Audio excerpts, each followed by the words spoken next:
So, there were some friends I met back in 2011, 2012, two in particular, who I put my foot down about the genocide in Palestine pretty damn fast. And one of them continued to try to speak to me.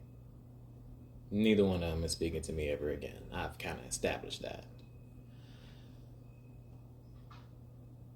The second friend, the one who tried to continue to speak, was another person who didn't believe that there was a genocide going on. And it's because the both of us relied on that first friend's knowledge of the situation.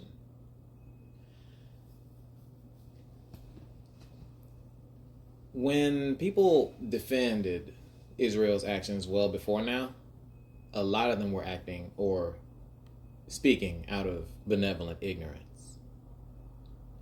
Some of us who recognize that we shouldn't speak without knowing what we're talking about wouldn't do that. And that's why a lot of us stayed quiet up until the genocide ramped up. But this has been in slow motion going on for the longest part of the shit last century. And now going into this one. And the reason is because on the ground level, civilian disinformation campaigns exist. This friend of mine was fanatical, basically, as far as I'm concerned. Because were a history major in college when I met them.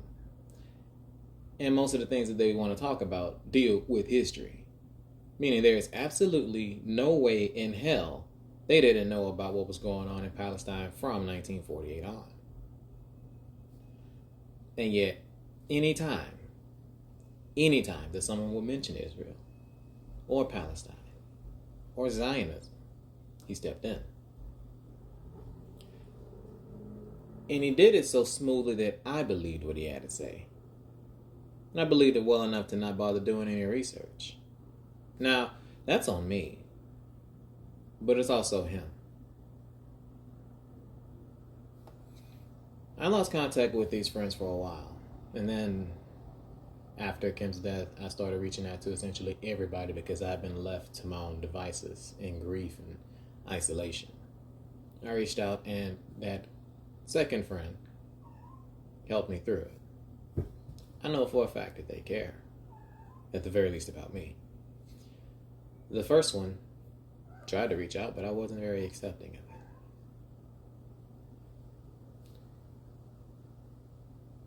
The fact that I would lose friends is what they used as reason for me to quiet down. Because they knew damn well there was no way I would sit back and watch people be harmed and not do something about it. They knew that I would immediately go digging up information to see what was going on in deeper detail because we all knew I was ignorant about it. Do you believe that was on purpose? I don't. See, that first friend, the Israel fan, was just as much a victim of propaganda as the rest of us. No propaganda campaign has just one prong. You need to deceive one set of people and tell a small bit of truth to the others, so that the conflict itself distracts.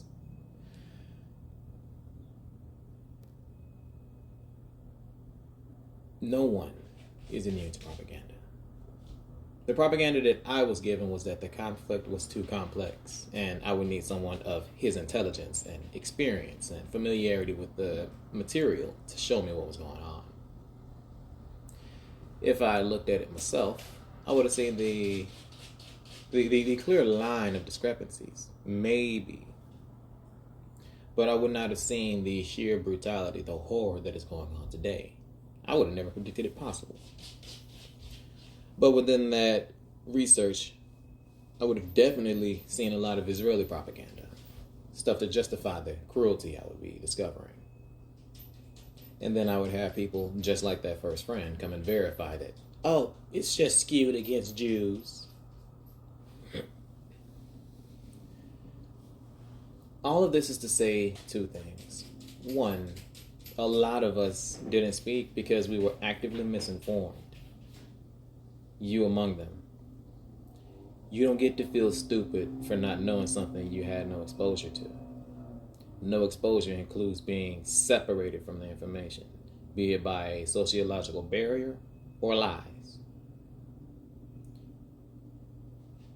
The second thing is to understand the value of timing. It is horrifying that Israel is able to make these moves and no one do anything about it, but it shows exactly what happens when a misinformation, disinformation, hate campaign is successful. No one is going to step in and stop it. They're going to examine the ashes and then judge you accordingly. But if you're too strong to judge or everyone's already gone, what can be done? It is because Israel made these rapid movements and did it stupidly that they were exposed. And if not for this exposure, the whole world would still be clapping behind them. But because they did it wrong, because they made mistakes, because they exposed themselves, we all see through it. Those of us still in denial still see through it, but they're lying.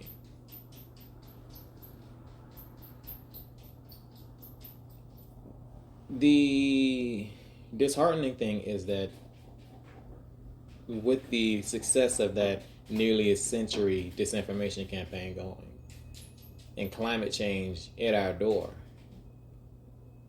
we would not have seen this, especially as clearly as it is, without this exact situation.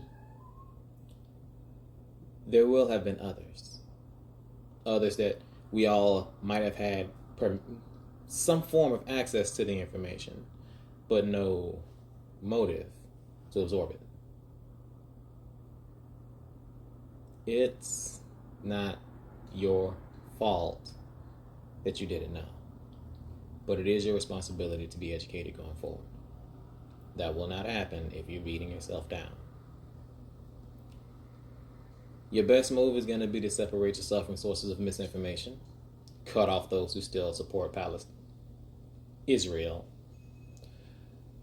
seek out people who actively push forth information accurately, responsibly, and consistently. And to remember that you are never the fool for having been lied to. I wish I could have made this a little bit more joyful, but I don't think that would be necessary. Hopefully this is an easy enough pill to swallow. There are more coming.